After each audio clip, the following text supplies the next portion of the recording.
هل قرر فلاديمير بيتكوفيتش أخيراً كشف أوراقه قبل كأس العالم؟ مفاجآت بالجملة في التشكيلة المتوقعة للمنتخب الجزائري أمام هولندا. أبرزها الاعتماد على وجه جديد في مركز رأس الحربة وعودة بعض الأسماء الثقيلة إلى التشكيل الأساسي. فهل نحن أمام التشكيلة الأقرب للمونديال؟ تابعوا معنا التفاصيل كاملة. تتجه أنظار الجماهير الجزائرية نحو المواجهة المرتقبة أمام المنتخب الهولندي، وهي المباراة التي يراها الكثيرون الاختبار الحقيقي والخلفية الأقوى للخضر قبل دخول غمار كأس العالم. ورغم الطابع التحضيري للقاء، إلا أن قيمته الفنية كبيرة جدا، خاصة أنه سيضع محاربي الصحراء أمام أحد أقوى المنتخبات الأوروبية. وبحسب المعطيات المتوفرة، فإن المدرب فلاديمير بيتكوفيتش يتجه لإجراء تعديلات مهمة على تشكيلته الأساسية، سواء لرفع الجاهزية البدنية أو لتجربة حلول تكتيكية جديدة. في حراسة المرمى، يبدو أن أسامة بنبوط هو الأقرب للظهور منذ البداية، خصوصاً بعد الأنباء التي تشير إلى أن لوكا زيدان لم يستعد كامل جاهزيته بعد الإصابة التي تعرض لها على مستوى الوجه. ويملك بنبوط فرصة ذهبية لتأكيد أحقيته بالمنافسة على مركز الحارس الأول. أما في الخط الخلفي، فمن المنتظر أن يعتمد بيتكوفيتش على رفيق بلغالي في الرواق الأيمن وريان آيت نوري في الجهة اليسرى، بينما سيتكون محور الدفاع من الثنائي الصلب عيسى مندي ورامي بنسبعيني، رباعي يمتلك خبرة كبيرة وقدرة على التعامل مع الضغط الهولندي المتوقع.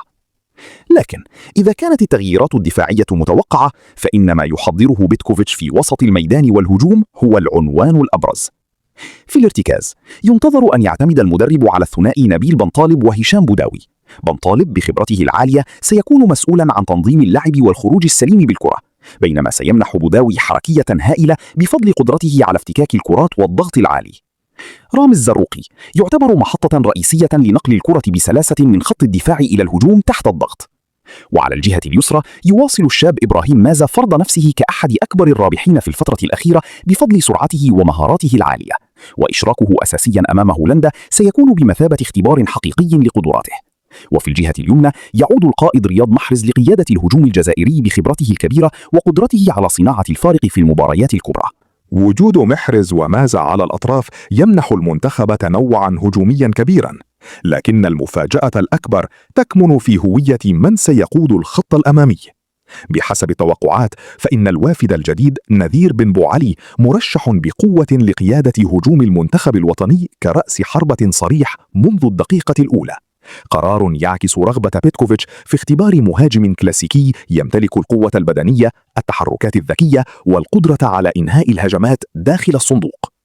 وبناء على كل هذه المعطيات، إليكم التشكيلة المتوقعة بالكامل. حراسة المرمى أسامة بنبوط، الدفاع رفيق بلغالي، عيسى ماندي، رامي بنسبعيني، ريان آيت نوري، الوسط نبيل بنطالب، هشام بوداوي وزروقي، الهجوم رياض محرز، إبراهيم مازا ونذير بن بوعلي. تشكيلة تجمع بين الخبرة والشباب، وقد تكون بالفعل الملامح الأقرب للمنتخب الذي سنشاهده في كأس العالم. والآن شاركونا آراءكم في التعليقات. هل ينجح بن بوعلي في استغلال فرصته الذهبية أمام هولندا؟ وهل هذه هي التشكيلة المثالية للمونديال؟ لا تنسوا الإعجاب بالفيديو، الاشتراك في القناة، وتفعيل زر الجرس ليصلكم كل جديد عن منتخبنا الوطني. إلى اللقاء.